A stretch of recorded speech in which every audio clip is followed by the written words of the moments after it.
Combate ao racismo na universidade, organização estudantil e movimento negro na conjuntura atual. Tá? Então, nessa mesa, a gente vai falar sobre as organizações estudantis, a juventude negra, a permanência universitária e o enfrentamento ao racismo. E já queria convidar para participar dessa belíssima mesa, né? E aí vocês já podem ir se alocando aqui do nosso lado direito para subir no palco. A professora Vanessa da Cruz, da UNegro de São Carlos. Uma salva de palmas, professora.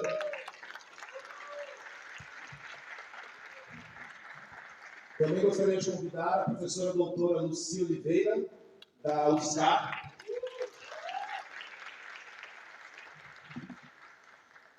O professor doutor Luiz Herculano, da BPN, Associação Brasileira de Pesquisadores Negros. Pode subir ao palco. Podem se alocar aqui nas cadeiras, por favor. E também o Rian, depois ele me corrige a pronúncia. Rayan de Alencar, diretor de promoção e igualdade racial da UMES. Venha para o palco também. Mas queria convidar para essa tarefa hercúlea o nosso camarada, professor doutor Robson da Silva, também da UFSCar. Venha ao palco, Robson.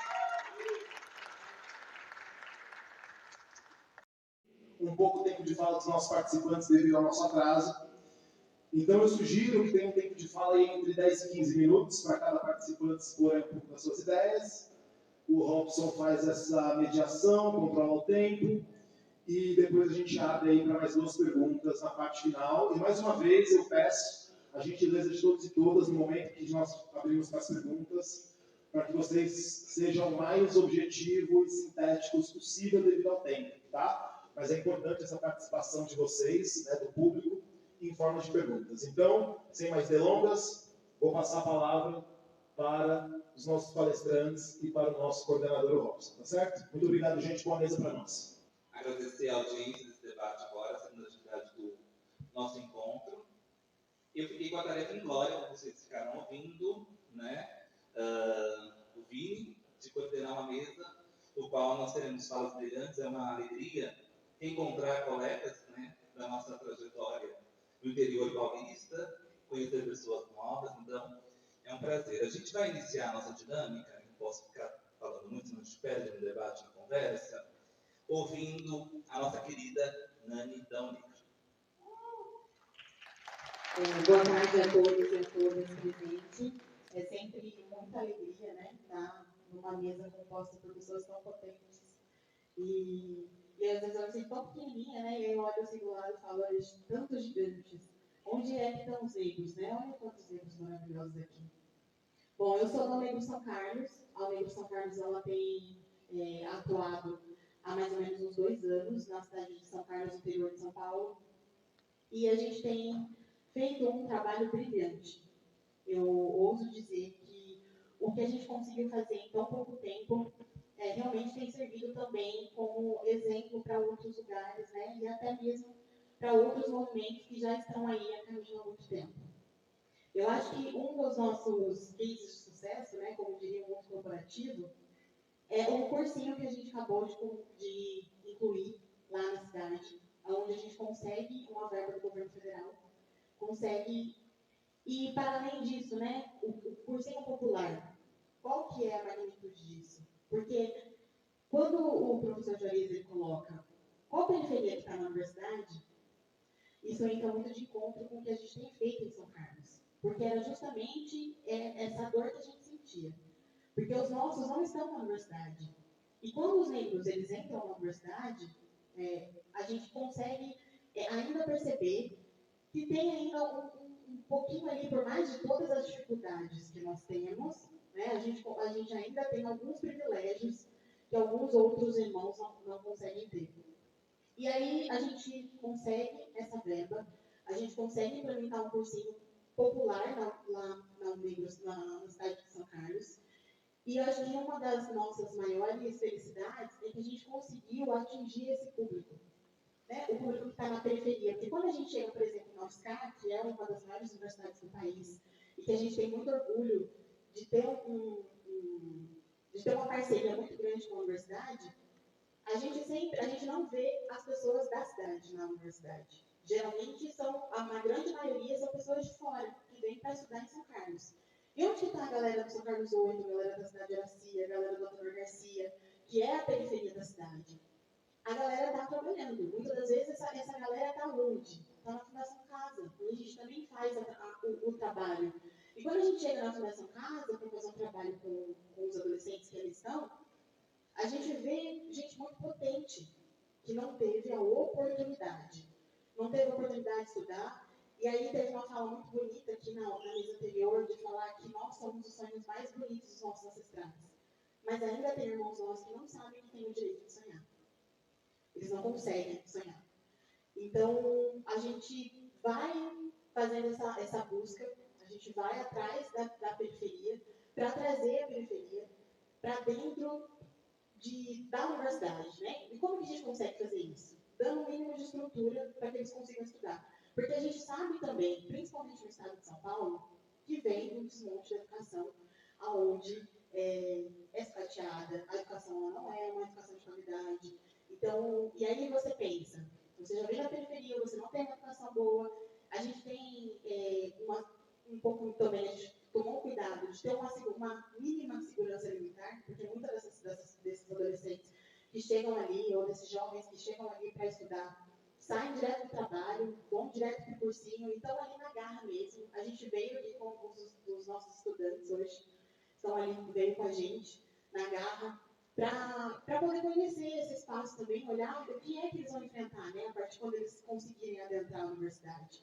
Mas estão ali. A gente tem mães solos, porque a gente também tem um espaço para garantir que essas mães elas possam estar ali estudando para poder fazer o cursinho, mas que tudo bem levar os seus filhos. Porque se não puder levar, como é que elas vão estudar? Então, quando a gente pensa na nossa população, a gente precisa pensar num todo, né? A gente precisa pensar na mãe solo, a gente precisa pensar num adolescente que às vezes a gente perde muito, porque quem abraça, quem que vai abraçar? É a facção que vai abraçar. É o crime, porque o crime ele abraça, ele é vantajoso, ele fala, como é que eu vou trabalhar o dia inteiro para ganhar um salário mínimo, e aí você vai trabalhar ali na lojinha, você vai ficar ali, e você vai ganhar um salário mínimo numa semana. Então é vantajoso.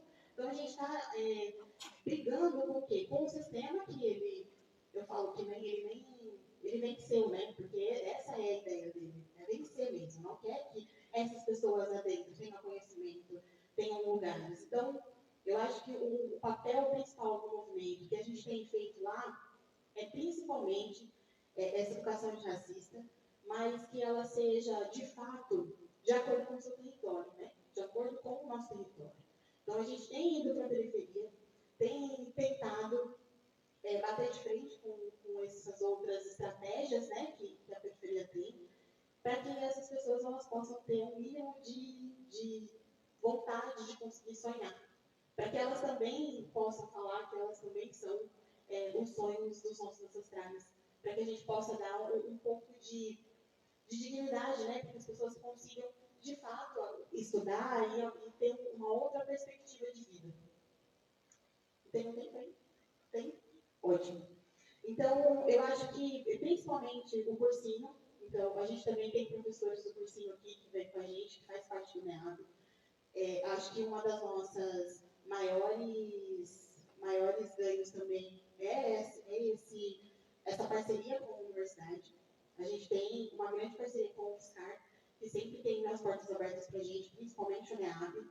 A gente também está com uma possibilidade de um projeto de extensão dentro do cursinho.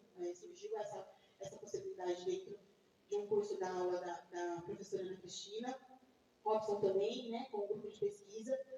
E a gente vai criando estratégias, parcerias, para que a gente consiga, de fato, trazer um pouco de perspectiva e, principalmente, sonhos, né, para a galera da periferia. O cursinho, hoje, quando a gente abriu o cursinho, nós tivemos 58 professores inscritos. Isso foi um sucesso, assim, que a gente precisou fazer uma seleção muito grande para poder selecionar esses professores. Hoje, desses professores, 72% deles são professores negros. Nós estamos com 39 alunos, também, e dentro desses alunos, 20 alunos a gente conseguiu bolsa. Porque é isso, né? Como é que eles vão chegar até o lugar para estudar? Então é legal, a gente projeta o sonho, a gente dá uma perspectiva diferente, mas como é que a gente consegue ajudar? Então a gente conseguiu uma bolsa mínima ali para que eles conseguissem pagar a passagem de ônibus, porque o cursinho ele fica numa região central, justamente por estratégia, né? Porque são vários pontos da cidade, então para que fique mais facilitado para que eles consigam chegar para estudar. Nós temos professores de excelência, assim, que são progressistas, né? A gente tomou esse cuidado também de ser professores qualificados que pudessem ter a pauta antirracista dentro também das suas aulas, e a gente tem adaptado as aulas de acordo com os estudantes. Porque a gente sabe que o caminho que eles vão enfrentar vai ser muito difícil, muito diferente do caminho que um aluno que está se preparando para o vestibular o ano inteiro. Uma outra questão que foi muito importante para nós foi que quando o cursinho ele começou, a gente já tinha perdido o prazo de inscrição, né, de isenção. E aí a gente conseguiu fazer uma campanha e a gente conseguiu também o valor para pagar a inscrição de todos os estudantes do cursinho. Então, assim, é uma luta diária, né, mas que a gente consegue perceber também que quando a gente se une, o povo preto tem muito isso, né? Muito se fala da nossa desunião, mas um pouco se fala de quando a gente realmente está unido, de quando a gente se une, de quando a gente se coloca, de quando a gente dá as mãos ali, a gente consegue realizar coisas extraordinárias. E lá em São Carlos também, para além do cursinho, que esse é o nosso mais novo projeto, né, que envolve educação, que envolve principalmente a universidade, a gente sempre está nos territórios periféricos, com festivais culturais, que englobam também, e a gente sempre traz educação. Então, tem um projeto lá que chama Sacolé, onde são projetos de livros, e a gente sempre leva também, também em parceria com a universidade, a gente sempre leva esses livros para as crianças conseguirem ter a vontade de ler. Então, a gente coloca numa praça, coloca ali nos lugares, para as crianças sentarem e elas só podem brincar no brinquedo se elas lerem um livro. Então, a gente coloca os brinquedos infláveis ali. Qual que é o ingresso para brincar? Você tem que ler um livro. Você lê um livro? O que você fez? Faz um desenho, alguma coisa do livro, e aí você ganha um ingresso para você brincar no brinquedo que você quiser. Do jeito que a gente conseguiu de incentivar. Para além disso, a gente tem trabalhado muito a questão também de englobar a questão LGBTQIA+, porque quando a gente fala de diversidade, a gente precisa também enraizar, né, fazer essas outras diferenças.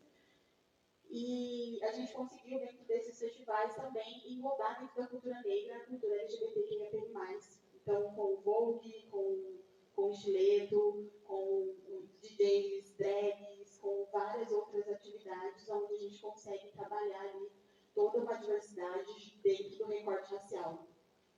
E, bom, tem muita coisa legal para fazer. Se vocês quiserem, acompanhe a gente no Instagram, principalmente, né, @negro_são_carlos, que a gente tem trabalhado muito em 2 anos. A gente tem feito muitas coisas bacanas. A gente tem trabalhado e conseguido também trabalhando com as mulheres da ocupação, e dando essa perspectiva também de entender que elas podem empreender, né, e também voltar para a sala de aula. A gente tem um aluno, inclusive, que é da ocupação, que está aí para entrar no cursinho.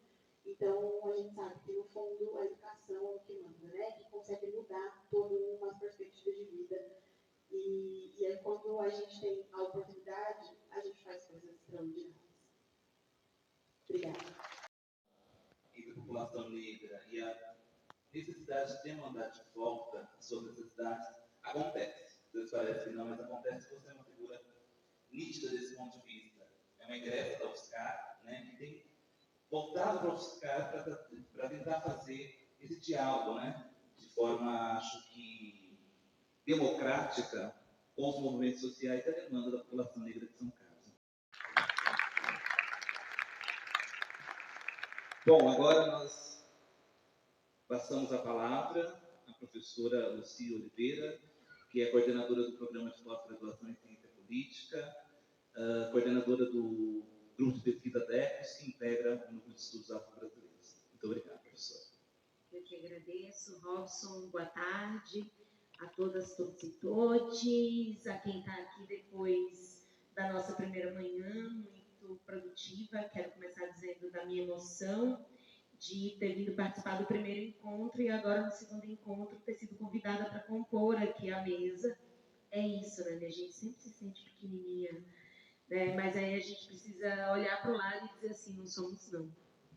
Olha quanta coisa a gente consegue fazer. E quero começar saudando nossos ancestrais, saudando em nome da UFSCar, que foi e é a casa de Petronilha, de Walter Silvério, mas também saudando o povo preto de todo o país, porque eu não nasci no estado de São Paulo, né? Eu sou alagoana, da região do Quilombo dos Palmares, então queria saudar em nome de Zumbi, de Dandara e de todo o povo preto que se espalha por esse país e constrói a história nas Américas, né?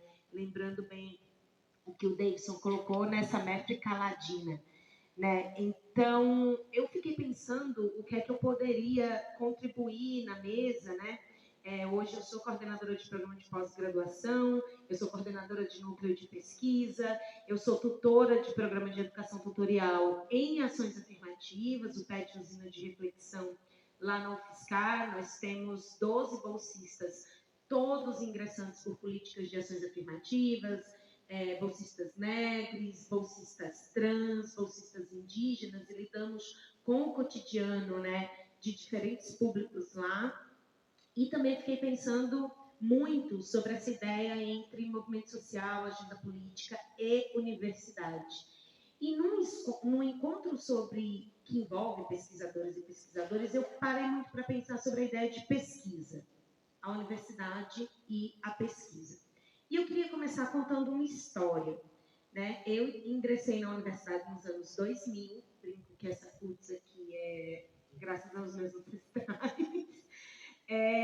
Então, mas eu vim me tornar professora em 2019, 19 anos depois.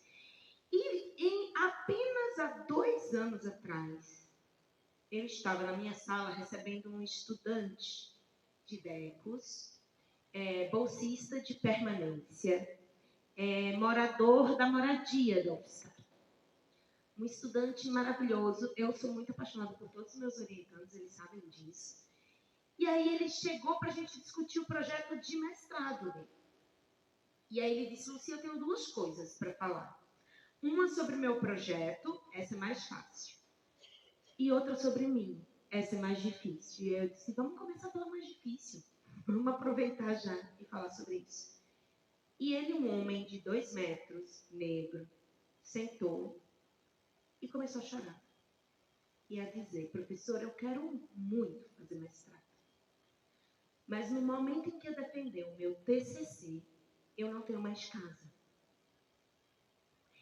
Ele só tinha direito à moradia universitária enquanto ele fosse estudante de graduação. Para ele ser estudante de pós-graduação, ele não teria acesso a mais nenhuma política de permanência. Nesse dia a gente chorou junto, a gente se abraçou e a gente ficou 1 hora de orientação decidindo o que a gente ia fazer para burlar todo o sistema que pode até ter permitido que a gente chegue na graduação, mas que se coroa e que é o lugar da branquitude na pós-graduação. Ser pesquisador hoje no Brasil, e hoje de manhã a gente tinha uma mesa cheia de professores, e a professora Deborah Jeffrey lembrava que se nós somos hoje, se a gente for pensar em 2015, a curva entre estudantes que entravam em universidades federais por ampla concorrência e estudantes que entravam por políticas de ações afirmativas se encontrou e após isso aumentou. Hoje nós temos uma entrada maior de estudantes proporcionalmente em relação à ampla concorrência.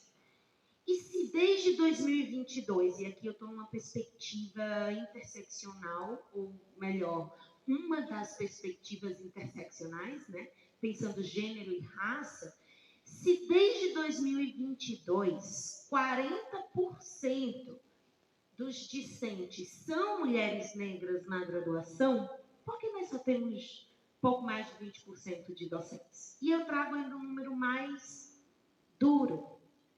Em 2023, o Grupo de Estudos em Ação Afirmativas, um observatório situado no IESP, um dos coordenadores é o professor Luiz Augusto Campos, que tem estudado políticas de ações afirmativas no Brasil já faz muitos anos, lançou um relatório sobre pesquisadoras no Brasil e a questão de raça e gênero. E esse relatório mostrava que ali, 40% na média, quase 50% na média, de estudantes eram mulheres negras. Mas quantas vocês imaginam que estão dentro do extrato de pesquisadoras negras? E aqui eles juntaram negras e indígenas. 2,5%. Ou seja, entre entrar na universidade e virar docente, que era o desafio que estava colocado, precisamos aumentar o número de docentes negros para a gente poder também permitir isso, mas entre uma ponta do processo e outra existe o meio. E esse meio não é atravessado só pela graduação. Se a gente pensar a universidade apenas nos cursos de bacharelado e licenciatura, a gente está pensando uma das faces da universidade. Mas sabe onde é que a branquitude está nadando de braçada? Na pós-graduação.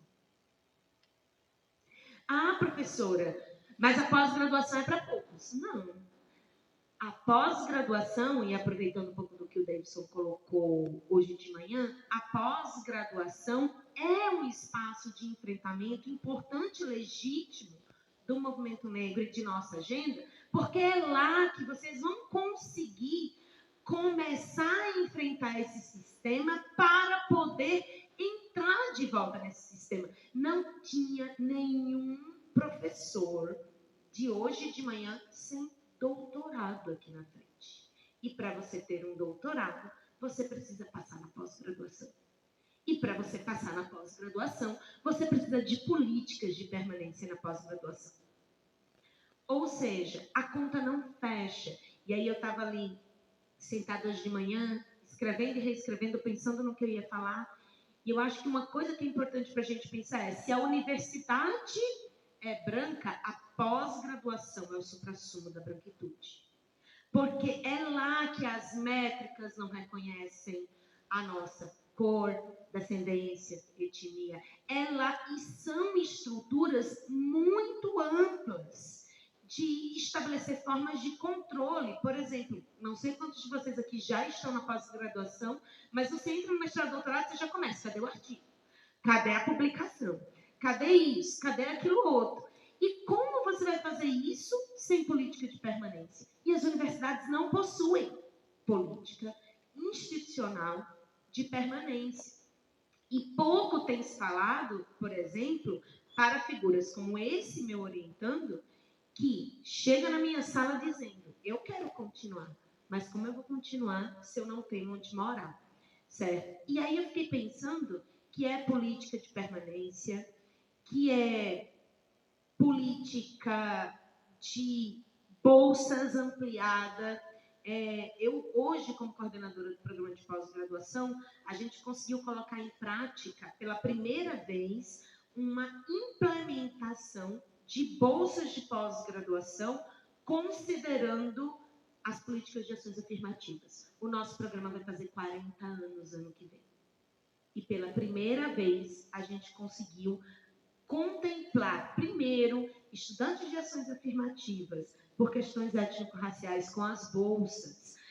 E aí aconteceu uma situação muito engraçada comigo ano passado. Eu disse, eu vou contar de vivências, acho que fica melhor do que falar de dados. Ano passado, eu, como professora da pós-graduação, fui chamada como coordenadora para uma reunião com o diretor científico da FAPESP. E logo após, eu tinha uma palestra de um projeto de extensão que nós estávamos participando, eu e o professor Robson, da Rua Zumbi dos Palmares, que era um projeto para mudar o nome de uma rua em São Carlos, e tinha uma palestra do professor Renilson, no Flor de Maio, sobre Zumbi e Tiradentes, porque um é herói nacional e o outro não. E aí, das 2 às 4, eu estava no auditório da universidade com a FAPESP, e das 4 às 6 eu estava no Flor de Maio. Foi a situação mais estranha da minha vida. Eu entrei no auditório da universidade, era branquitude em peso. E não só a branquitude em termos de presença, mas em termos de lógica, de episteme, do que estava sendo exigido para continuar a fazer pesquisa. Porque depois que esse estudante garantisse a moradia, esse estudante que eu contei a história, ele ia precisar pagar as contas, comer, publicar, viajar, ir para eventos. E tudo isso é estratificado no Brasil, para quem não conhece a pós-graduação, por meio de notas, de métricas quantitativas que não levam em nada em conta as trajetórias e a história de cada um desses graduandos e pós-graduandos. E aí, eu saio da reunião com a FAPESP, caio no Flor de Maio, chega a dar um alívio no coração, assim. Cheguei e disse, pronto, cheguei entre os nossos, né? E é isso, eu sou mais uma daquelas que sou a primeira a ser professora, a primeira que tem que lidar. Então, pensando sobre isso, eu coloquei aqui que um agente importante para a gente pensar como burlar, então, esse supra-sumo, essa torre de marfim, que é a pós-graduação, é a gente garantir acesso e permanência.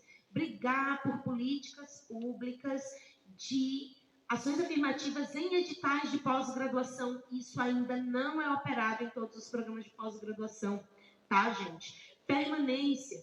Não perder o estudante da moradia não pode deixar a moradia porque ele passou na pós-graduação. Pelo contrário, ele precisa continuar na moradia. Precisamos expandir, ele precisa comer, né? Precisamos de visibilidade e coletividade. Numa dessas atividades, durante a minha militância dentro da UFSCar, eu fui convidada para participar do Observatório Mulheres, do eixo Equidade e Interseccionalidade, e a gente entendeu que, diante desse quadro horrível dos 2.000% de pesquisadoras negras e indígenas, a gente precisava dar visibilidade, porque a gente sequer se conhecia. Éramos apenas 2,5% e a gente não se conhecia. E aí a gente criou um podcast chamado 2,5%. Já lançamos o 3º episódio. Liz, que está aqui com a gente, participou do 3º episódio com a gente. E é um podcast que tem sido muito interessante, porque a gente convida uma professora, doutora de pós-graduação, pesquisadora, junto com um estudante de graduação negra que entrou por política de ações afirmativas. E aí elas começam a contar suas histórias, e aí a gente percebe que a gente se parece mais e se diferencia menos. Né? Então, visibilidade não é só citar na bibliografia, mas chamar para trabalhar junto. Tá no grupo de pesquisa, vai publicar junto, vai fazer junto. Menos competitividade, né? Querer que o povo preto brigue entre si é uma estratégia importante da branquitude. A gente precisa subir e levar os nossos. E, por fim, eu quero terminar contando uma outra história. Hoje de manhã eu cheguei aqui, já chegamos atrasados, correndo, e eu parei ali embaixo para resolver umas coisas e eu recebi uma mensagem de um outro orientando meu, agora uma mulher negra, que passou 10 anos para terminar a sua graduação, uma mulher negra da Quebrada, que começou na USP, que por todas as coisas que a gente na vivência da universidade sabe, saiu, largou, foi para a UFSCar, e ela disse que precisava falar comigo. Eu disse, antes de entrar, eu vou ligar para já entender o que aconteceu. E eu estava com a cabeça cheia de coisa, né? Artigo, ela tem prazo para atingir não sei o quê. Quando eu falei, oi, fulana, tudo bem? Do outro lado, eu vi um soluço.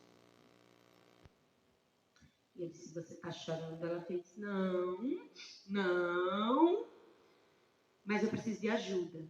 E eu disse, qual a sua ajuda? Eu estou perdida, eu estou sem bolsa. Ela é estudante de doutorado, está pesquisando violência política de gênero na América Latina. E ela não tem bolsa e está em situação de insegurança alimentar. Ela não tem como comprar a comida dela para manter o doutorado. E aí ela disse, Lucy, você me deu um prazo para isso, para aquilo, eu tinha que ter te mandado isso sexta, não mandei, tinha que mandar sábado, não mandei, fiz isso, não sei o que fazer, e tarará, e lá do outro lado eram prazos e prazos e prazos, e eu preciso que você me ajude. Eu digo, eu vou te ajudar. A primeira coisa que você vai fazer, você vai chorar. E do outro lado eu vi o soluço. Eu chorei com ela aqui, no hall do memorial da American Teen. Eu disse, pronto, vamos agora conversar. Eu estou aqui, tudo bem, você não vai cumprir tal prazo, vamos reorganizar a sua agenda. Isso tudo para dizer que, no meio de tudo isso, de dinheiro, política pública, métricas, parceria, a gente precisa ainda, e aí eu encerro a minha fala dizendo isso, falar de afeto. A universidade, a resistência, a luta política, precisa ser uma luta de afeto e de esperança. Porque a partir do momento que nós formos convencidos de que eles venceram, acabou para nós. Então, a gente não precisa só de lates, a gente não precisa só de moradia, precisamos de tudo isso, tá? Não estou dizendo que não é para fazer, mas a gente precisa de uma mão do lado para segurar quando a conta apertar, porque a conta vai chegar e quanto mais a gente subir, mais essa tesoura vai cortar. É isso. Professor do Intercolano, estamos ansiosos. Boa tarde.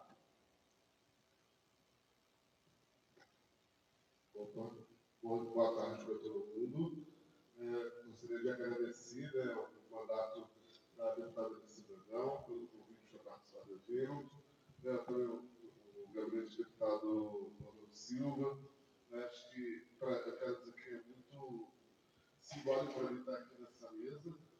Faz um ano que eu tive um problema meio sério, em relação a uma fala, um contexto, e assim, eu estou aqui tremendo de nervoso, mas eu acho que a gente está aqui todo mundo junto para se congregar e se articular e fazer, nesse momento, também um espaço de construção de afeto.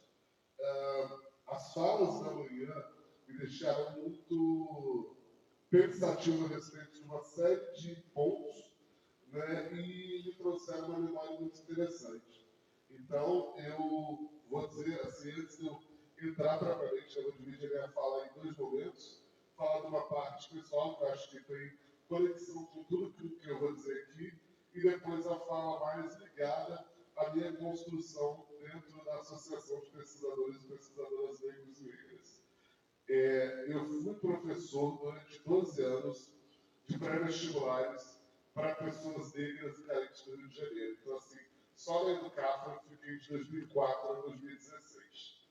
Então, o ano que eu passei no concurso e fui dar aula, eu sou professor do Instituto Federal de Santa Catarina.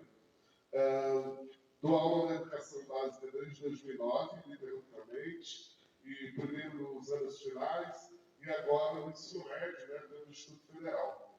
E eu pude observar, dentro desse período todo, é que muita coisa mudou, mas muito ainda precisa ser feito. Quando a gente traz aqui essas vivências, tanto no pré-vestibular, lá em São Carlos, quanto a fala da professora Lucia aqui em relação à pós-graduação, o que me faz pensar num universo que a gente ainda precisa lutar muito para conseguir atingir. Hoje, eu acho que, do meu humilde ponto de vista de professor de língua portuguesa da educação básica, eu acho que a gente precisa muito investir pesado na educação básica, porque senão a verticalização do ensino não acontece. O pré-vestibular comunitário, ele queria dar parabéns por ter 39 alunos agora em junho ainda, porque geralmente a evasão no pré-vestibular comunitário é muito grande. A competição de tudo contra a estada daquele estudante, daquela estudante negro e negra no pré-vestibular comunitário, ela é muito grande. Então, assim, desde pagar passagem, alimentação e outras coisas a gente tem que fazer, enquanto grupo do pré-vestibular comunitário, para que esse estudante, essa estudante não desista. Quando a gente faz um recorte de gênero da população LGBTQIA+, meu Deus, é muito mais complicado. Eu tinha debatido com alguns colegas a respeito da necessidade de se criar pré-vestibulares para pessoas trans travestis. E é uma demanda ainda muito necessária, porque a gente não vê boa parte dessa população chegando em um grande grupo, não só nas universidades, mas eu penso também na conclusão da educação básica. E há uma dificuldade. numa série de pontos, desde documentação até de acolhimento, de você não ter a construção de uma representatividade em diversos espaços. Queria trazer aqui também, só pegar meu quadro aqui, que hoje, né, as juventudes negras, elas ressignificam o que a gente tem de organização estudantil. Quando eu fiz faculdade, também nos anos 2000, de 2002 a 2016, essa discussão estava dentro da UFRJ, ainda em processo, né, muito lento. Já existiu o DCE, existiu o CEAS, DEAS, mas a coisa não era da maneira como está hoje. E isso cabe dizer que, por exemplo, eu fiz licenciatura em letras, um curso que tinha pessoas negras, mas eu ouso dizer que eu acho que eu sei o nome de todos os meus colegas negros da sala. Eu, Mônica, Valência, Tiago, Mara, Irene e Cleide. Olha só. Aí o Jorge. Eu sei todos eles. Isso é muito significativo. Porque uma turma de 30 e poucas pessoas eu lembrar que eram os negros. E isso a gente falava porque era o curso de licenciatura. E em frente ficava a engenharia, onde não tinha nenhum negro. Né? Então eu entrei na universidade antes da política de cotas e no Rio de Janeiro, né, gente? Que todo mundo vê a cidade, o estado do Rio de Janeiro como algo que as coisas deveriam funcionar, mas não necessariamente é assim. Um dado também que eu acho que é importante é de que esses coletivos hoje, eles agem como fiscalizadores das políticas. E isso é fundamental. Porque se não houver essa fiscalização, a gente não consegue, por exemplo, pensar em por que mulheres negras, por que LGBTQIA+, negras não chegam à pós-graduação, por que homens negros também não chegam, né, em alguns cursos. Porque em alguns cursos de pós-graduação temos negros e negras, mas em outros cursos de pós-graduação não. Assim como também na graduação ainda é um desafio. Na BPM, eu estou à frente da Diretoria de Relações Institucionais e, junto com a professora Renise, à frente também do consórcio de atos e avisos grupos correlatos.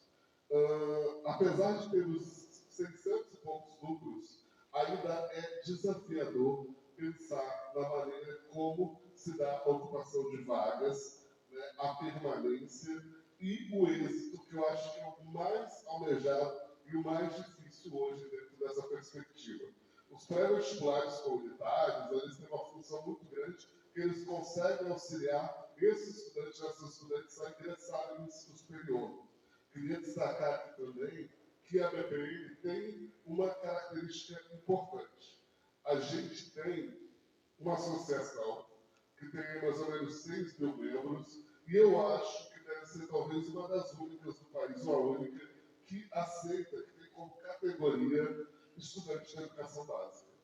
Que é algo que a gente não tem em outras associações científicas enormes, né, porque não é interessante. Quando a gente fala isso, eu lembro do Copec Sul de 2023, em que eu falei que era muito importante a gente ter, todo mundo falava nas universidades, e eu falei, e os institutos federais? E os colégios estaduais? E os colégios municipais?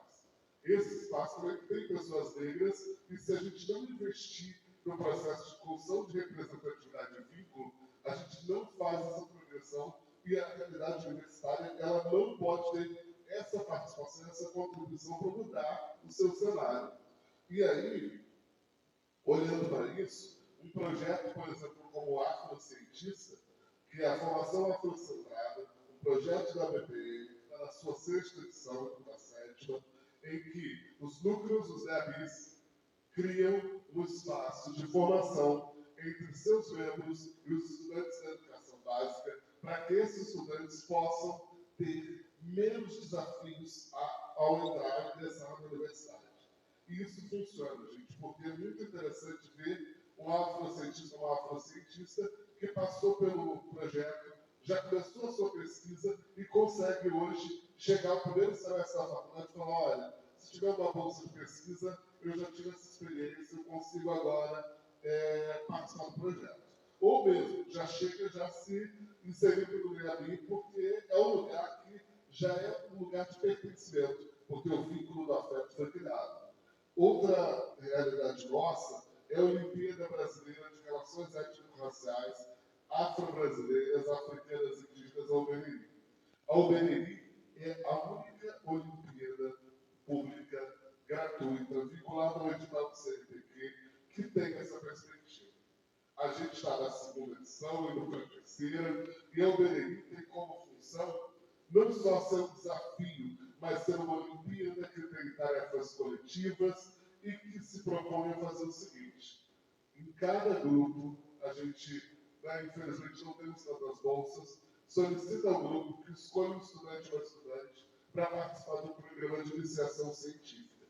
Esse estudante, essa estudante, vai ter essa formação científica no meio desse programa, e hoje a gente já tem alunos da primeira edição que estão na universidade. Alunos da primeira edição que são do fundamental e estão ingressando nos ensinos médios com uma perspectiva diferente. E a gente começou com um programa de 52 bolsas, agora a gente tem 62, são poucas, mas é o que a gente conseguiu desenvolver e fez com que esses alunos pudessem olhar para a formação educacional de uma maneira diferente. O programa de formação funciona nos sábados, online, e congrega estudantes do Brasil todo. E a gente tem estudantes desde o 8º ano até o 3º ano do ensino médio. Uma outra coisa que eu queria trazer aqui é que isso tudo só é possível graças à atuação dos movimentos negros. Sem os movimentos negros, a gente não teria chegado até esse espaço. A ABPN, ela tem 25 anos aí de existência, né? Tem os COPEIs, os CODEADs, a Escola de Políticas Afirmativas e vários outros órgãos dentro do Fórum Nacional de Educação Básica, Fórum da Educação Profissional Científica e Tecnológica, e que esses contextos auxiliam a pensar como a gente pode garantir que a educação seja um direito. Uma coisa também que eu queria falar, já para encaminhar a minha fala para o final, estou cortando aqui, acho que é importante, né, para a gente ter espaço para o debate, é dizer que há desafios ainda. A gente tem muita coisa para fazer. A Política Nacional de Educação, de Equidade, de Educação Escolar, que elabora o PNR, que precisa ser ampliada, que precisa estar em todos os municípios, a gente ainda tem dificuldade. A gente tem um dado aí de 2023, se eu não me engano, de que mais de 1.800 municípios no Brasil não trabalhavam a Lei 10.639. Isso é muito sério. A gente tem, por exemplo, dados que mostram que o racismo ele é diuturno.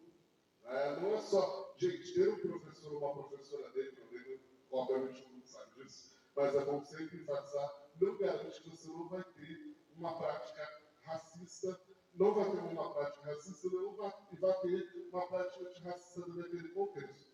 Isso é muito sério. A educação básica, ela ainda está permeada de problemáticas que fazem, por exemplo, com que o município vizinho ao que eu moro tenha professoras de uma escola estadual que crianças negras têm maior índice de reprovação. Para concluir, eu sou do Iria Shelby, no Rio de Janeiro, sou aviante de candomblé, acho que eu estou iniciando a minha trajetória dentro da religião, estou correndo desde 2021, e a minha irmã de santo, a Michelle de Oiá, ela veio conversar comigo, que a filha dela mais nova, que tem 2 aninhos, está na creche, e a creche está adotando músicas de cunho religioso para formar as crianças. E assim, é comum, e não só isso, o mais chocante foi olhar as tarefas. As tarefas todas impressas de um site que são tarefas para serem aplicadas em escolas dominicais. Sabe? Então, assim, a gente está falando de uma escola pública e não de uma escola confessional, onde isso, teoricamente, deveria ter uma razão de ser. Então, enquanto ABPN, enquanto pesquisador, enquanto alguém que está na diretoria, a gente já tem muitos desafios e a pesquisa científica no Brasil, ela tem avançado bastante para poder garantir que isso não aconteça. Mas sem uma articulação toda nossa, sem que nos vejamos como grupos, que somos diversos, diferentes, mas que precisamos nos unir para garantir que uma criança que vai entrar agora na educação infantil, ela possa dizer assim, olha, eu não quero fazer mestrado, não. Mas é uma escolha dela. E não uma imposição sistemática e muito presente. E assim, uma coisa também que eu aprendi.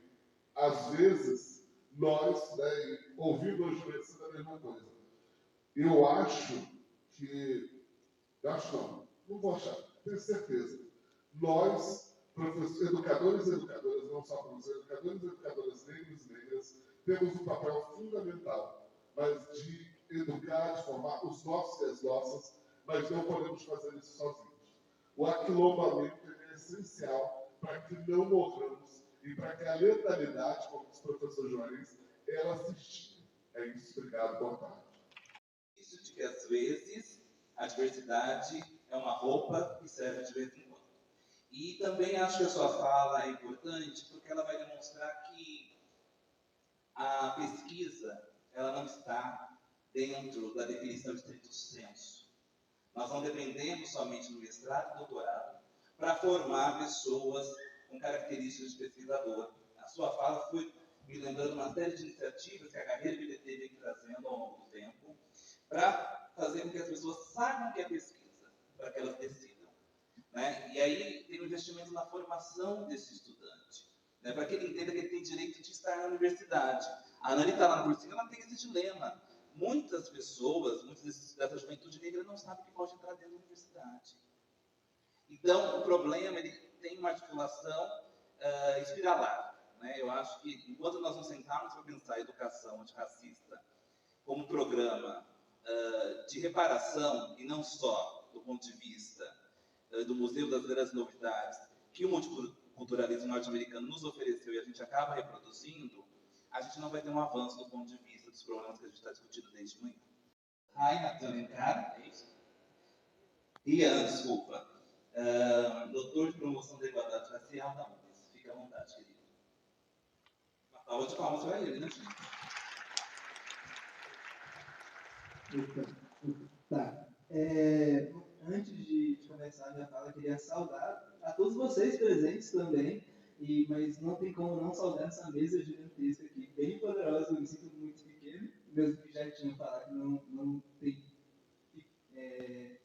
não se sinta pequeno do lado de grande grandezas.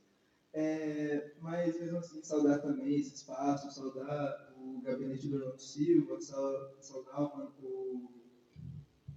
o mandato da Alice Brandão. Mas, começando a minha fala, vou puxar muito da fala do professor, como diretor da UFES, que eu sou, passando em escola, vendo estudantes do ensino médio, conversando com professores também, o que eu vejo assim, é que tem muito estudante que quando chega assim, terminando o curso do ensino médio, terminando o ensino médio em si, não procura fazer uma faculdade em si. Isso é um problema gigantesco que está acontecendo dentro das próprias escolas. São estudantes que, quando eu fiz o ensino médio, assim, muitos amigos meus, estudantes negros, simplesmente ou evadiram a escola ou simplesmente, terminando o curso, não começou a fazer a faculdade, começou a trabalhar em subemprego. Então, uma realidade muito grande dos nossos jovens é que, em vez de lutar para ter um ensino decente, um ensino de qualidade, um ensino superior de qualidade que a gente tanto quer como estudante, como universitário mesmo, ter um ensino de qualidade superior, a gente vê que com a cabeça dos jovens do ensino médio, hoje não é algo viável. Ainda mais estudante de periferia, que, por exemplo, não tem muita qualidade nem para ficar dentro de uma sala de aula no ensino público normal, não vê uma decência assim, no ensino superior. Eu tenho uma colinha aqui também, das coisas que eu queria comentar um pouco. E quando a gente discute, quando a gente conversa, quando a gente debate com o estudante, e eles contam que cada vez mais a precarização escolar, a precarização do modelo estudantil, do modelo que as aulas são abordadas pelos estudantes, não é atrativo para os olhos deles. Mas não só isso, como o problema de que cada vez mais a forma com que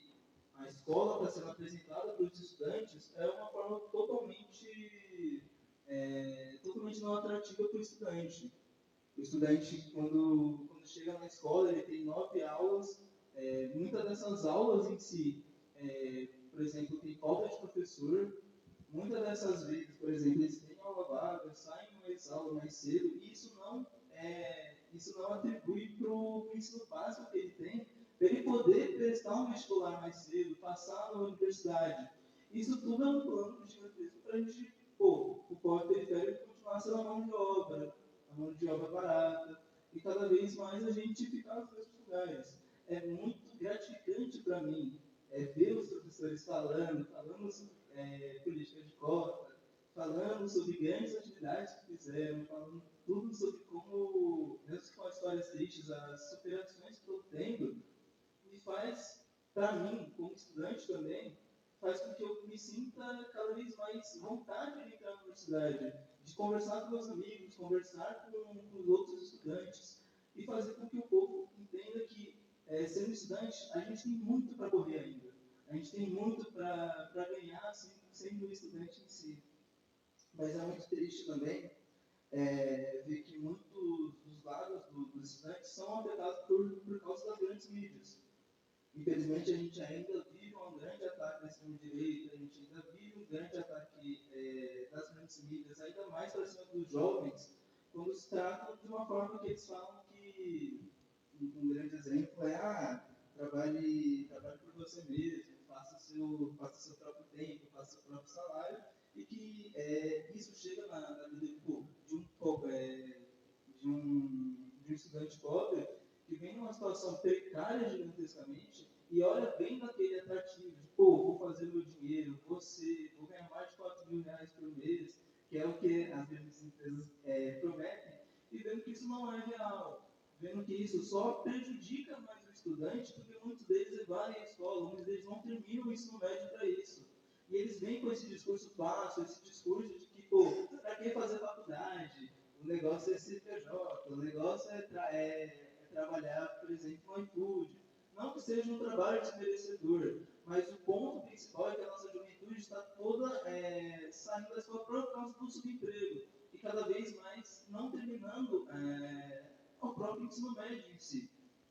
Então, quando a gente vê tudo isso, quando a gente debate com o estudante, fala tudo isso, a gente vê que realmente o nosso trabalho como movimento estudantil é entrar na sala de aula, conversar com o aluno, levar uma roda de capoeira, levar eventos culturais, conversar com o estudante, para que ele termine a escola, para que ele termine o ensino médio com a cabeça de fazer uma faculdade, de prover mais para o povo brasileiro. E que uma coisa que eu levo um pouquinho para mim é que quando a gente tem essa luta racial, essa questão mais racial, a gente tem que ter muito cuidado com o liberalismo também.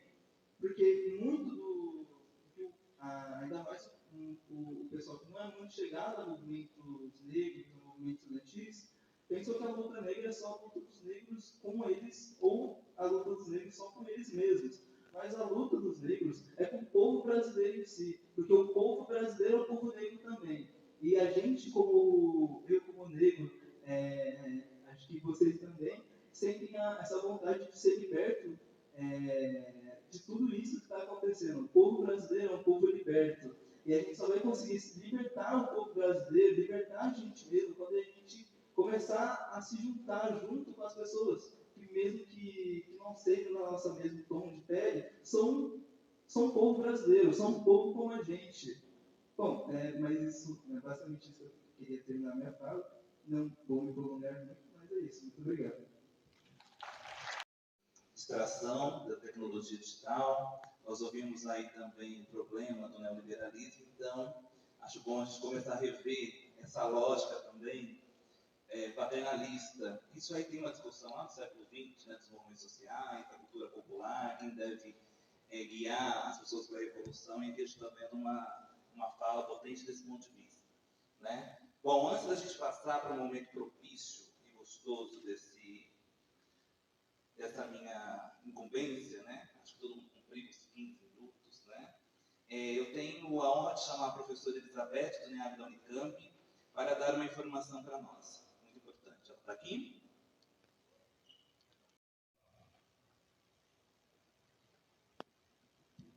Boa tarde, gente. Eu vim, na verdade, só para retomar uma informação que está circulando, acho que de forma bastante ampla, mas queria reforçar que o NEAB da Unicamp está com um concurso aberto para pesquisadores e pesquisadoras da carreira PQ. Eu não sei se todo mundo conhece a carreira PQ da Unicamp.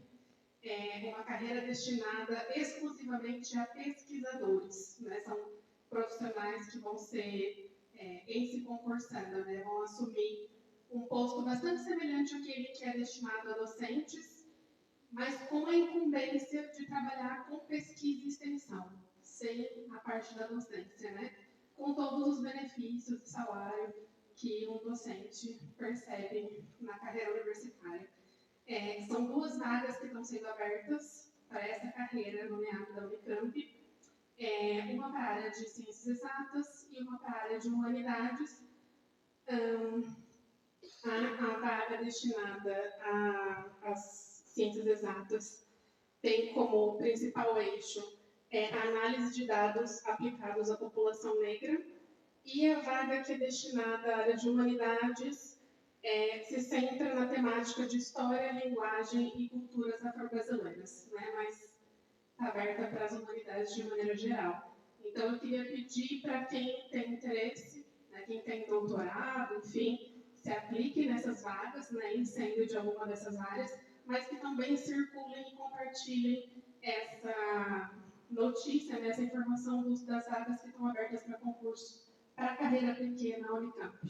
E eu agradeço. Mais tarde eu retomo pedindo de novo a mesma coisa para vocês, porque a gente espera que o concurso alcance bastante gente, que a gente tenha muita gente investindo nessas 2 vagas. Acho que vale a pena retomar algumas informações que a professora Débora Jeffrey trouxe para a gente logo cedinho, né?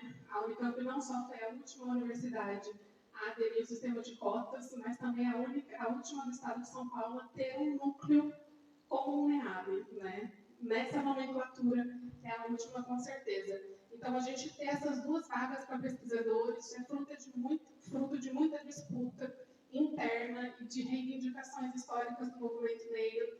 Então, a gente espera realmente que esses concursos sejam acessados e, enfim, que a gente encontre reforços por essas pessoas que vêm pelo concurso. Obrigada. Sou aluno da UFSCar, sou aluno da pós-graduação. Primeiro, eu queria ter feito essa pergunta na palestra da manhã, mas meio que se estendeu para essa palestra também. Eu acho muito importante, porque eu cheguei aqui no Brasil há 2 anos. Há 2 anos, eu pouco sabia sobre o que era o racismo, para começar. Pouco sabia o que era o racismo, até eu começar a me envolver, ou melhor, a ter que passar por essas situações de racismo, assim. E aí eu já fui participando de coletivo afro-indígena, que tem na minha universidade. Mas de todas as palestras que foram colocadas aqui, todas as palestras de hoje que foram dadas, uma coisa me chama muita atenção, olhando para a vivência que a gente tem na universidade, dentro do coletivo, quando chegam novas pessoas na universidade, principalmente os indígenas, os negros, aí surgiu uma questão sobre a inclusão. Porque eu paro a pensar, tudo bem, temos as cotas, e são insuficientes? São. Por quê? Não vou responder essa questão. São insuficientes? São. Aí fala-se sobre o financiamento à pesquisa. O financiamento à pesquisa que tem sido cortada há muito tempo.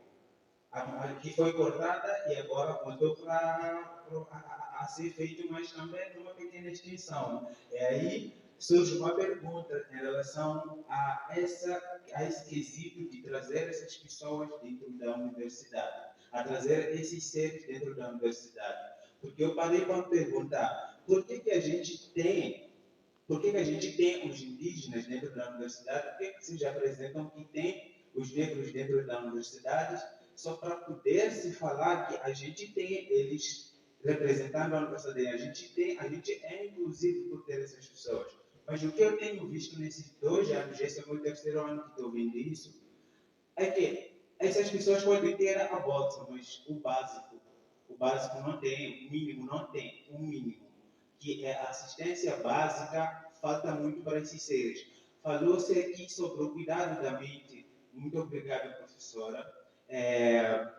Continua assim.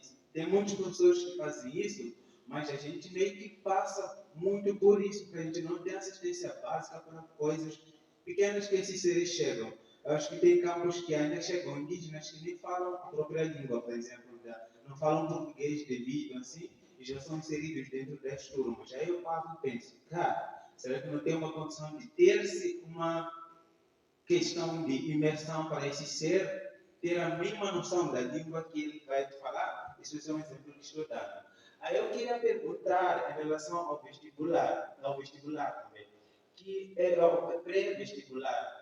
Eu fiquei muito feliz ao saber que tem o pré-vestibular, porque eu tenho colegas também que são professores. Aí eu paro e penso, dentro dos professores pré-vestibulares tem os negros, tem os da comunidade LGBTQIA+, e eu paro e penso, será que esses alunos vindos do ensino médio, vindos do ensino fundamental, será que estão preparados para lidar com esses seres? Eu queria saber quais são os critérios, quais são as estratégias que vocês têm para lidar com isso. E se puder comentar em relação a essa fala, acho que seria importante, porque eu acho que ainda são de lá é a base que a gente precisa atravessar para poder chegar a quebrar aquelas estruturas, para poder ter melhores condições criadas aqui em cima. Aqui estamos a falar da universidade. Não tem como destravar isso logo na universidade. A gente tem que começar de lá onde tem um problema.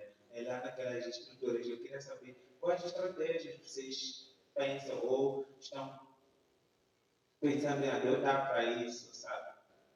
E é isso. Obrigado. Passei por cursinhos, populares, enfim. Uma coisa que a gente vê, principalmente na UFSCar, mas todas as universidades, é essa negação à assistência estudantil, né? E só que quando a gente para analisar a lei, está previsto que o estudante da pós-graduação seja contemplado nessas políticas de assistência. E quando a gente questiona na universidade, a gente sempre tem uma devolutiva como se, mas a universidade tem as suas próprias regras. Só que a gente entra num lugar que, mas isso está na Constituição, que o estudante tem direito à assistência estudantil no mestrado. Aí eles falam, mas aqui na lei está escrito que se sobrar. Então, isso é uma luta que a gente tem que ter.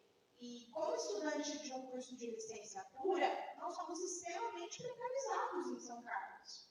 Assim, os colegas aqui que são das entidades estudantis, é uma pauta que a gente tem que levar a respeito dos estágios obrigatórios. Porque a gente não tem tempo de fazer estágio obrigatório. Porque a gente precisa fazer um estágio não obrigatório em escolas particulares que nos precarizam, mal pagam um salário mínimo, quando muito, R$700. Isso assim, numa cidade com alto custo de vida. E quem são esses estudantes que estão nessas escolas sendo precarizados? Isso não são as escolas. Eventos universitários, São Carlos é conhecido por esses eventos, pessoas trabalhando 12 horas por dia para receber R$70. Então, assim, quem são essas pessoas que estão sustentando? São os estudantes negros, a UFSCar.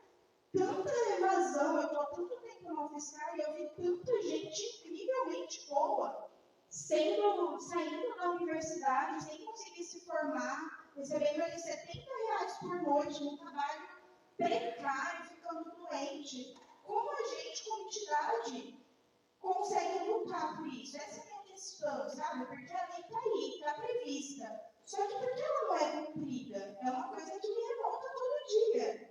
E eu já me sujeitei a esses lugares. Então, assim, o que fazer? Como construir coletivamente para que isso não aconteça mais? Porque enquanto eu estou tendo que trabalhar, meu colega branco já está no doutorado e eu ainda nem consegui me formar. Então, Então, é uma reflexão e uma pergunta: como garantir esses direitos? Começar com a Nani, eu já gostaria de agradecê-los, né, pelas brilhantes falas, trouxeram grandes debates, que a gente poderia ficar horas e horas, se não tivesse muita coisa boa ainda para acontecer também, mas eu fico feliz, né, de poder ouvir. Uma lógica em que eles falam de antirracismo, ouvir pessoas negras é sempre difícil, né? Sobretudo quando as pessoas tomam o antirracismo como uma velha roupa colorida, serve de vez em quando. Então, ouvir também é informativo. Sou muito feliz de ter ouvido isso nessa tarde de hoje. Muito obrigado. As considerações e as respostas. Bom, primeiro, obrigada pela sua pergunta. Acho que é muito importante. A gente se preocupa muito com a questão do acolhimento. Então, no cursinho, a gente tem um psicólogo, que ele está ali para falar com os alunos, porque, primeiro, que a gente já está numa situação que esses alunos eles têm uma dificuldade maior, né? Então, a grande maioria são jovens, então o cursinho ele é até 29 anos, né? Então, que dentro dessa faixa etária do que é juventude, eu também sou jovem, gente. Mas dentro da faixa etária do que é juventude, ele vai até 29 anos. E a gente, então, se tem muito esse sentimento de que, nossa, eu estou atrasado, eu estou muito tarde, eu estou atrás. Só que não é que está atrás, né? É o momento que a oportunidade surgiu. Porque a gente não parte do mesmo lugar. A gente sabe que não partimos do mesmo lugar. E ali a gente tem histórias diferentes. Então, a gente tem pessoas não binárias, a gente tem pessoas negras, a gente também tem pessoas brancas, mas uma quantidade muito menor. Mas, então, cada um tem a sua trajetória.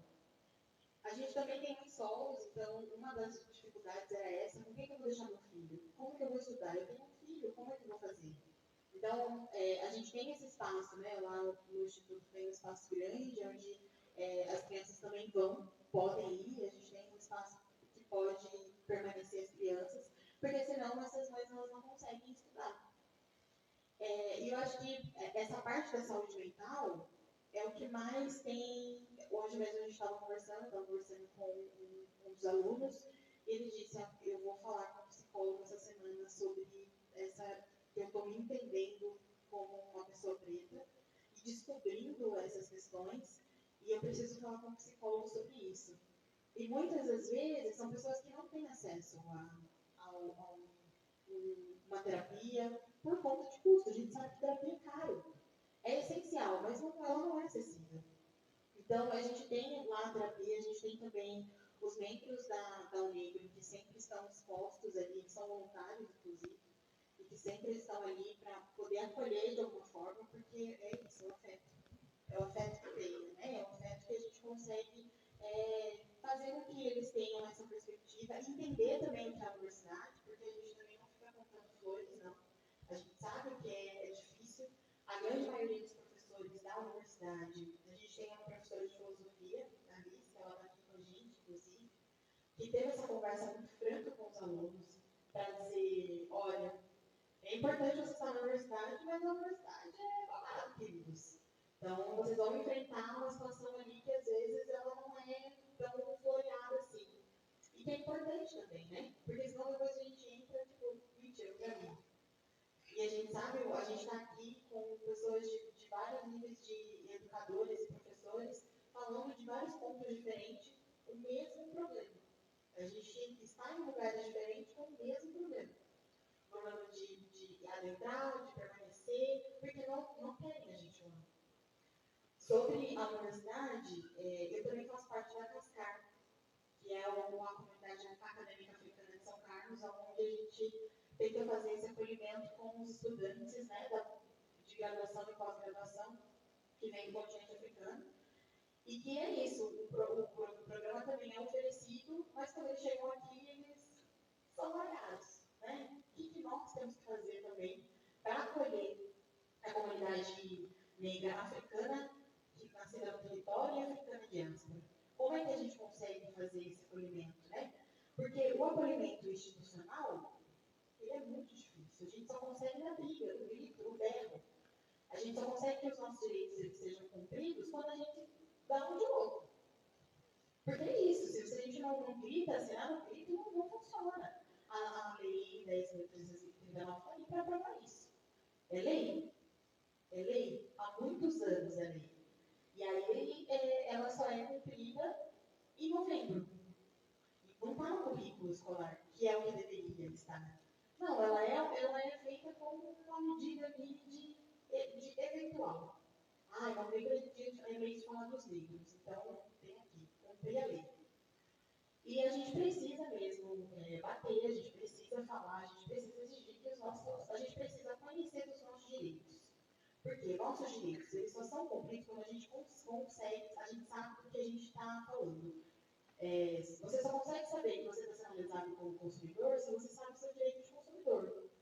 O seu direito na universidade, você só vai saber se você saber quais são os seus direitos.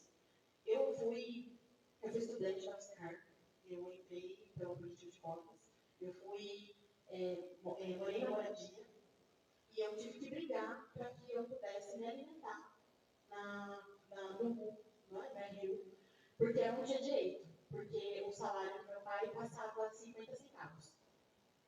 Então eu tive que brigar na universidade para que eu tivesse direito a me alimentar. Então, eu também sou a primeira vinda da minha família a entrar na universidade. Meu pai era cortador de cana. Então já era uma perspectiva diferente.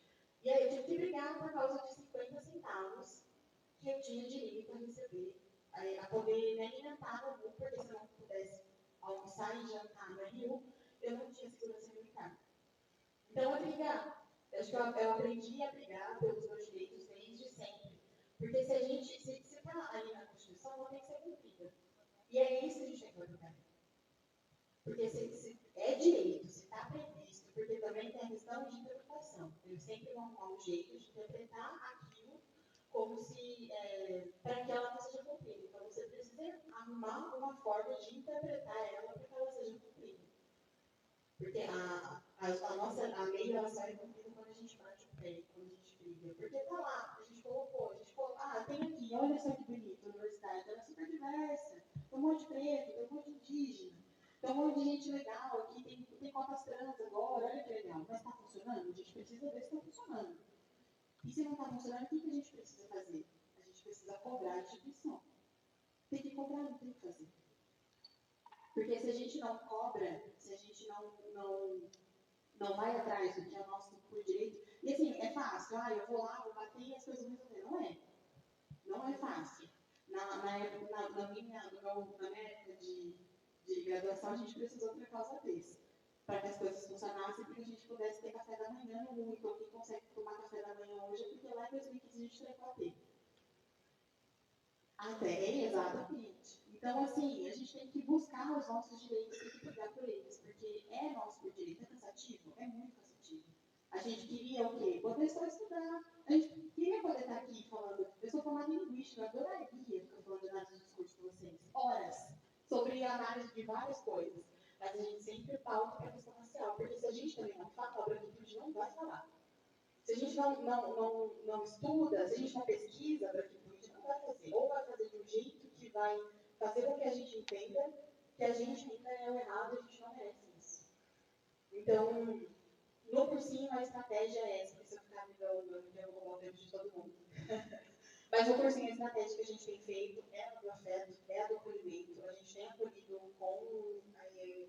com a terapia, né? Então, a gente tem um psicopedagogo, uma pessoa que está ali para conversar com os alunos, para dar essa assistência. A gente também sempre está atento às questões sociais. Então, tem situação de alimento em casa, às vezes a gente se mobiliza com cesta básica, com algumas coisas, então a gente está sempre atento. São coisas que os outros alunos não sabem, né? A gente trabalha isso de uma forma de sigilo, até para não deixar a pessoa numa situação de constrangimento. Então, a gente tem feito esse acolhimento, tem ficado de olho, e a gente sempre está muito aberto a dizer, olha, esse espaço é de vocês, a gente quer que vocês ocupem esse espaço, e nós estamos aqui trabalhando para que o fardo de vocês seja um pouco menos pesado. Porque pesado ele já é, mas quando a gente divide, a gente consegue ajudar de alguma forma com que vocês possam, né, conquistar, ter uma vida melhor através da educação. E a gente sabe que entrar na universidade é só o primeiro problema. A gente vai vencer a primeira guerra. Depois a gente vai ter que lutar pela permanência estudantil. Então a gente está aqui ajudando a primeira guerra, que é adentrar, porque eles já estão partindo de um lugar diferente. Né? E a gente tem excelentes professores também que acolhem, que conversam, que mostram a realidade, mas falam, não, peraí, é possível. A gente consegue também. Mas eu acho que a principal estratégia, terapia e acolhimento. Bem, gente, eu vou começar pensando uma coisa. Toda vez que eu venho falar sobre a pós-graduação, ou isso já falei em outros momentos, parece que o problema está só na pós. Ou quando a gente fala da educação básica, parece uma mudança na educação básica. E eu acho que é muito interessante a gente pensar que a forma, perguntando, né, o que fazer, é um problema que é, deixa eu pensar uma palavra que pode me ajudar nisso. Eu gostei de espiralar, que o professor Robson usou, que está em diferentes dimensões. É um problema da juventude negra que está sendo morta na quebrada, ou que, por exemplo, no PET que eu coordeno, que é o PET Usina de Infecção, a gente tem um projeto chamado Pontes, e é um projeto que os estudantes de PET vão para as escolas públicas falar de políticas de ações afirmativas, dado que eles são estudantes de políticas de ações afirmativas, então eles vão lá contar as histórias deles e falar da importância da política de ação afirmativa. O que aconteceu esse ano? A gente estava organizando as escolas e numa das escolas, a coordenadora falou assim, vocês vão ter que fazer grupos distintos entre o terceiro ano A e o terceiro ano B. Aí eu disse, por quê? Porque no terceiro ano A, o pessoal quer ir para a universidade. Mas no terceiro ano B, eles simplesmente não enxergam a universidade como um lugar para ir. Que é isso, né? Está ali na base, está na educação básica, está desde a creche, está passando no ensino fundamental, está passando no ensino médio, está chegando na graduação, e a briga, quando a gente vem falar da pós, é que não, e aí, vou só usar como exemplo, não vai dar para vocês voltarem para cargos na universidade se vocês não fizerem pós-graduação. A gente goste ou não goste, o bacharel não vai se tornar o docente, que a professora Débora Jeffrey estava falando, a gente não vai ter para quem passar o bastão. E essa não é uma regra que foi criada numa reitoria X, numa reitoria Y. Isso foi criado na CAPES. Isso foi resolvido no MEC. Então, é um processo de diferentes camadas. A gente precisa do movimento negro brigando em Brasília para reformar regras de avaliação e de pós-graduação. A gente precisa de formação na creche, de políticas públicas que enfrentem o racismo, que a gente sabe que tem estudantes nossos que já relataram de seus filhos irem para a creche pública e para creches dentro de universidade e sofrerem racismo pelo cabelo que tem. A gente precisa continuar conduzindo ali no ensino fundamental para dizer que precisa sim, infelizmente, aprender matemática e português no básico. Não precisa querer fazer física, não precisa querer fazer mestrado. Entende? Mas são diferentes camadas. E a gente precisa olhar para os postos de direção, porque você só vai para o conselho científico da CAPES decidir as regras de quem são ou não pesquisadores no Brasil se você for um doutor. E se você for um doutor das exatas. Eu tenho um colega em São Carlos, que é professor da física da USP. Ele é um mineiro, nordestino, mas os pais já eram professores de universidades, então a trajetória dele é diferente da minha, ele já foi fazer graduação na universidade grande, se formou na Europa e tal, e ele é professor de física. E ele disse assim, nenhum estudante meu consegue fazer sozinho um projeto de doutorado. Eu disse, por quê? Porque simplesmente ele ainda é incompetente para conversar com os físicos. Ou seja, porque na física bacharelado a gente só dá até tal ponto, né? E eu não estou falando, e aí de novo, eu não estou falando aqui só da UFSCar, só de São Carlos, eu estou falando de como o racismo opera, a gente avança o MEC, ele avança 5, a gente avança nos níveis de formação, ele vai nos pegar lá em cima. Isso é o que algumas autoras feministas, e eu venho fazendo toda essa leitura a partir do feminismo negro, vão falar tanto de corredor de fogo.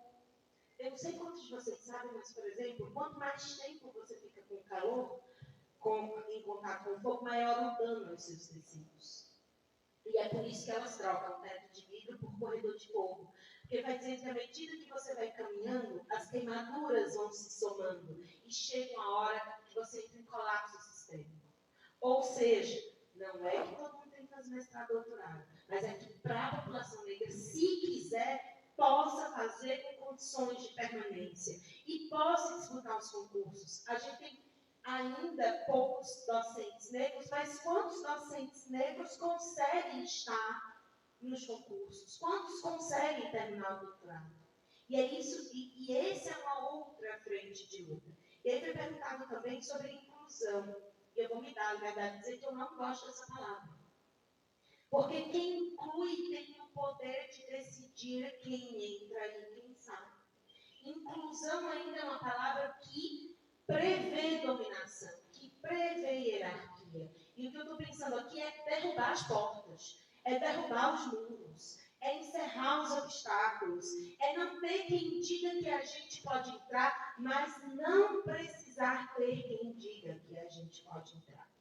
É solapar as estruturas de poder. E solapar as estruturas de poder, para mim, e aí pensando a ideia de movimentos sociais e com as feministas negras, não dá para se fazer isso sozinho. Eu concordo com a Nani que é brigar, mas eu acho que a perspectiva interseccional nos ajuda a pensar isso. Eu acho que a gente pode acabar caindo num jogo que o capitalismo nos convence de que se eu for lá brigar sozinho, gritar, dar uma de louco, eu consigo. Não vai transformar, a gente pode conseguir para você, mas não vai resolver a questão. Não existe movimento social de um sujeito só. A luta política, ela é uma luta de construção de consensos, mas eminentemente de conflito. E esse conflito, isso não sou eu que estou falando, isso é a cosmopercepção. Estou pensando na Europa, estou pensando em várias dos nossos ancestrais que mostraram que a resistência, e aí o Aquilombar, que também, se a gente for pensar nesse elemento do capitalismo, ele esvazia, ele não só individualiza uma luta que é essencialmente coletiva, não dá para ganhar sozinho, né? Não, eu só sou porque nós somos, então é uma luta coletiva, é uma organização coletiva. Eu sou da época da pós-graduação que não tinha NPG, não tinha sequer uma associação de discentes de pós-graduação.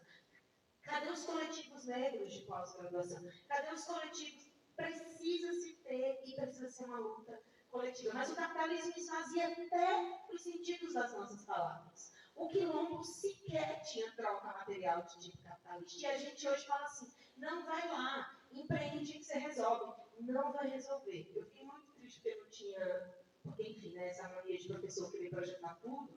Eu tinha separado um trecho daquela matéria do caso mais recente, da desembargadora que foi no supermercado sem toga. E aí a minha pergunta é, o cabelo resolve? Será que só o cabelo resolve? Não, gente, é uma luta em várias frentes. E o que a gente tem que fazer? Se municiar da lei, sim, mas como uma cientista política, toda lei é resultado de um Estado que tem uma identidade. Se o Estado é racista, a aplicação da lei vai ser racista. Então, não é só brigar pela lei, é brigar por uma outra noção, que é a noção de equidade e justiça. E aí a noção de equidade e justiça passa além da lei.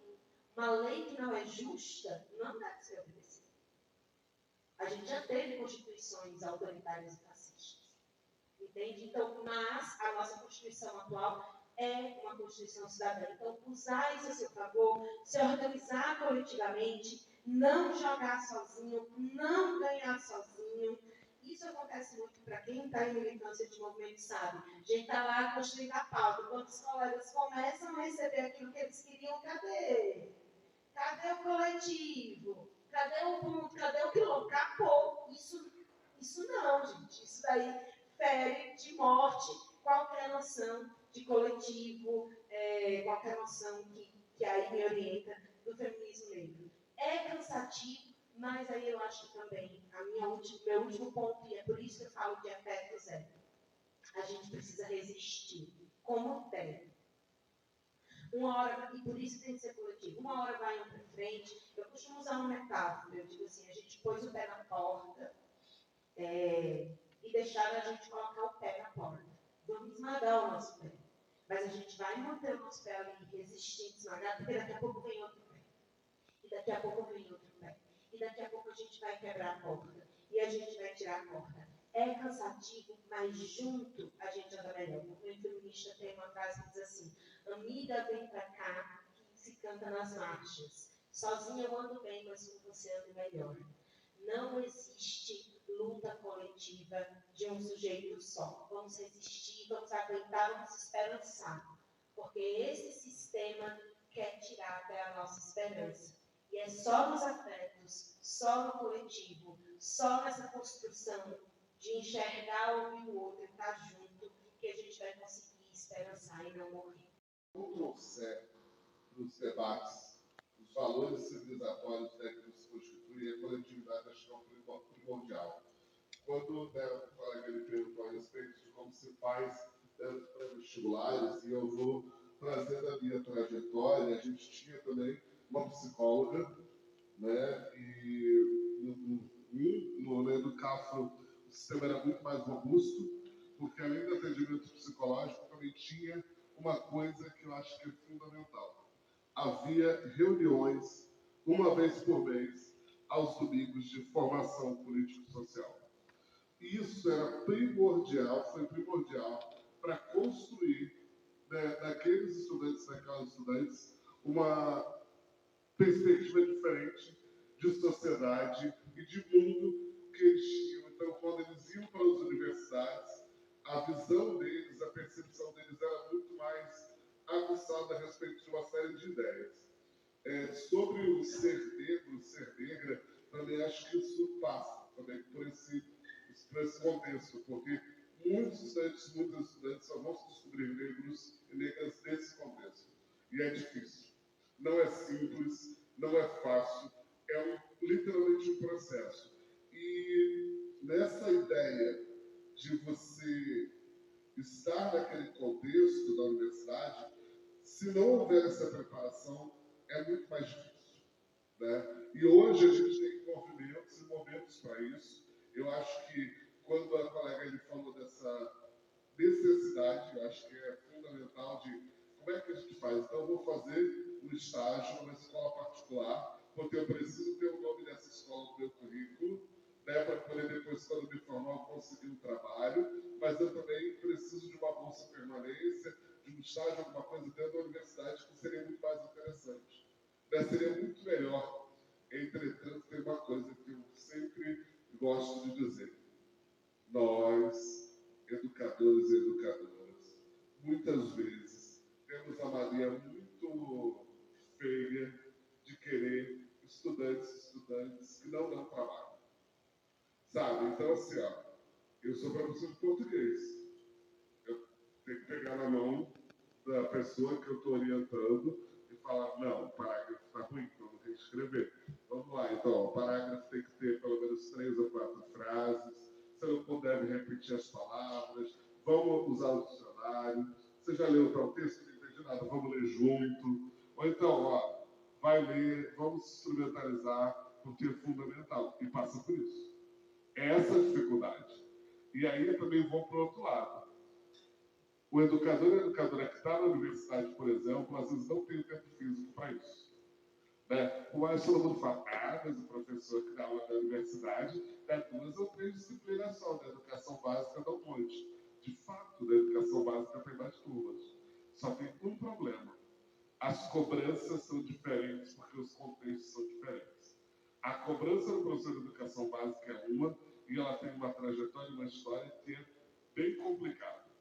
E na universidade, a cobrança do professor universitário, ela é outra, e ela vem dos índices. Né? Então, assim, se eu não publicar um artigo numa revista, no periódico A1, B1, eu caio de produtividade, tenho problema, não consigo ter bolsa, não consigo orientar, não sei o quê. Uma outra coisa também é que alunos se deseja ter na universidade, na pós-graduação. Esse é o problema, né? quem vem das licenciaturas, algumas licenciaturas aí, olha, o tratamento que é dado aos estudantes é muito terrível. Gente, no fórum, eu, quando estava no Rio ainda, eu participei de um fórum da decania de Centro de Filosofia e Ciências Humanas. E aí, a gente pegou as redações dos candidatos e candidatas que entraram no curso de pedagogia. E a gente viu que a nota das redações era uma nota mais baixa e mostrava que essas pessoas, elas evadiam. Quando você cruzava o dado da nota do vestibular e da chegada ao segundo semestre, a evasão já era terrível, porque chegava alguém no primeiro semestre, olha só, vamos ler Paulo Freire. Ok, não estou dizendo que não tem que ler, mas não há uma palatalidade, não há um azeitamento do negócio, olha, vamos ler com calma. Ou então, assim, quando eu fiz faculdade, era módulo raiz, né? Então, tinha professor que falava, vocês leem inglês? Vocês leem inglês? Leem. Todo mundo lê inglês, né? Então, o texto de Carapaz está em inglês, então leio. E aí, eu que vivo no interior, né, uma cidade que tinha um cursinho de inglês, eu li inglês, mas tive que me virar. Né? Mas eram outros tempos. Hoje, você tem outras possibilidades, mas o modus operandi continua. E esse modus operandi, eu acho que é uma lógica do capital, é uma lógica da branquitude, etc. Mas que, quando você chega à educação básica, o aluno da educação básica se assusta com isso. O pré-vestibular comunitário, o DAB, são os espaços onde isso consegue ser quebrado. Porque esses espaços, tendo estudantes, né, quando eu dei aula no pré-comunitário, boa parte do tempo, eu era estudante. Gente, eu sou professor por causa disso. Eu aprendi a dar aula. Sabe, tinha turmas de 100 e poucos. Então, assim, esse processo de aprendizado, de construção, de formação, ele que me ajudou a auxiliar os estudantes e também me formar enquanto docente. E eu acho que esse processo tem que existir. Dos DABs, né, a VPN tem muita possibilidade de ajudar nisso, então já coloca a VPN à disposição, mas coloca também DABs e cursos pré-vestibulares e outros movimentos. Os coletivos são fundamentais. Se a gente não tem os coletivos, o nome que quiserem dar, eles não podem terminar. Porque eles ajudam a ser menos dolorosa a trajetória de quem está dentro da universidade. E, para fechar minha fala, precisamos de mais bolsas, de mais auxílios e de um olhar mais afetuoso por parte de nós, educadores e educadoras. Nós precisamos também mudar nossas práticas. Por mais difícil que seja, por mais cobrança que haja, a gente também precisa por uma série de coisas, senão a gente daqui a pouco a gente vai reclamar que não tem estudantes porque não se chega ao curso X, Y, Z, visto que, o Rian já colocou aqui, há um desinteresse. Então, assim, você vai somando coisas e isso vai ser muito prejudicial. Porque, de fato, eu achar que vou ganhar R$4.000, né, num negócio aí que vai ser mirabolante, me segue no Instagram, vamos lá, eu te ajudo, não sei o quê, te dou um dinheirinho, não sei o quê. Isso é brilho nos olhos. E é muito mais tranquilo do que passar 4 anos estudando. Entretanto, o processo de 4 anos estudando, ele vai te dar frutos por um longo tempo. Agora, e esse aí de ganhar os 4.000? Você vai ganhar os 4.000, qual o preço desses R$4.000? Então, acho que são reflexões que a gente precisa deixar aqui e para a gente pensar conjuntamente. Não sei se eu estou fazendo isso. Obrigado. Eu acho muito interessante, eu acho que eu consigo responder muito bem. Quando a gente pensa no pré-vestibular e se nosso currículo básico vai ser o suficiente para passar no vestibular, ou se isso é a única coisa que a gente pode fazer, por enquanto, é porque o nosso currículo básico, ainda mais numa escola que a gente passa pelo Fundamental 1, Fundamental 2, não é o suficiente para a gente passar numa faculdade. Isso é meio duro de falar, é meio duro de engolir, mas é mais pela verdade. Muitas pessoas que passam pela faculdade, estudam por fora, estudam a mais, acreditadas com o nosso currículo básico aqui em São Paulo e em outros estados também, não é o suficiente para passar uma faculdade, tendo em vista que não querem que a gente faça também. O meu dever, assim, como estando no movimento estudantil, é mudar cada vez mais o currículo básico para que mais pessoas consigam passar numa universidade sem ter que estudar trilhões de horas e cada vez mais ficar despendendo curso, ficar despendendo, pagando professor para dar aula extra. Então, basicamente é isso.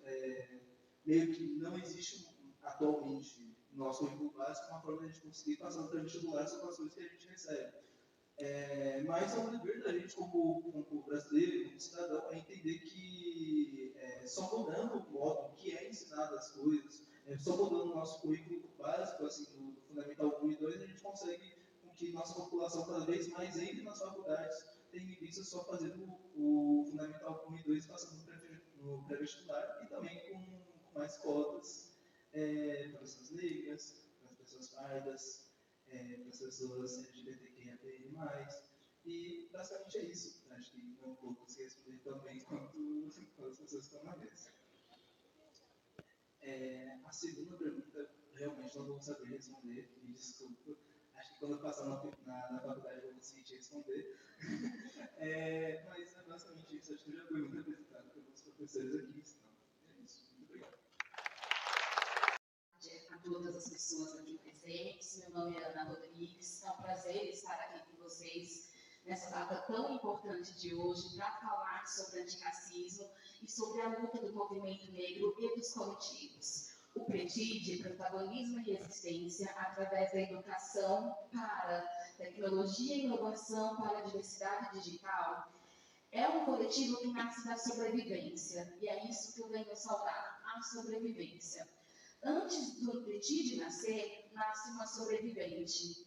No dia 11 de setembro de 2000, eu estava no ônibus e meu pai entrou para as estatísticas. Ele foi atingido por uma bala perdida, onde eu estava. E daí nasce o meu sobreviver. Só que eu achei que o sobreviver era na rua, que o sobreviver, que os perigos, que essa luta por sobrevivência não estaria dentro da universidade. Eu achava que a universidade era acolhimento, que a universidade era lugar onde eu podia desabafar, onde eu podia explorar minhas ideias, onde eu podia explorar o conhecimento, até que eu entro no mestrado. E no mestrado eu começo a sofrer as mais variadas violências da vida. Desde perguntarem se eu lavo meu cabelo, desde perguntarem porque eu me reconheço como uma mulher preta, para que precisa de um coletivo negro dentro da PUC, desde perguntarem se me chamavam de preta ou de negra, eu falei, pode me chamar de Ana, desde nas minhas pesquisas perguntarem de onde você tirou esse autor, e eu falar, tá aqui a referência, de trazer, por exemplo, o Julie Trut e ninguém conhecer, de trazer Tarcísio Silva para uma pesquisa sobre racismo algorítmico e ninguém conhecer. Até praticamente você deixar não ser mais orientada e falar, e agora o que eu faço? Porque ninguém daqui pesquisa protagonismo negro e não querem seguir com a minha pesquisa. E aí nasce o PRETID, que é uma reunião de cientistas, de mulheres, de homens, negras e negros, para a sobrevivência dentro da academia.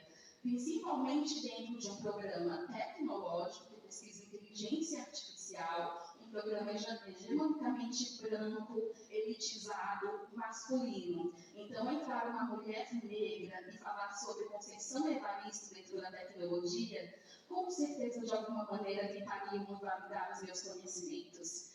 Então, o PRETID hoje se sente muito orgulhoso, se sente muito forte de ter recebido o convite também de participar da articulação desse evento, de participar de várias articulações políticas, de ações afirmativas pela luta da sobrevivência. Hoje, dentro da tecnologia, somos sobreviventes, dentro da PUC, somos sobreviventes, porque, infelizmente, eu fiquei observando o início, né, que tinham várias autoridades aqui. E aí, onde estão os negros, eu queria perguntar onde estão os brancos.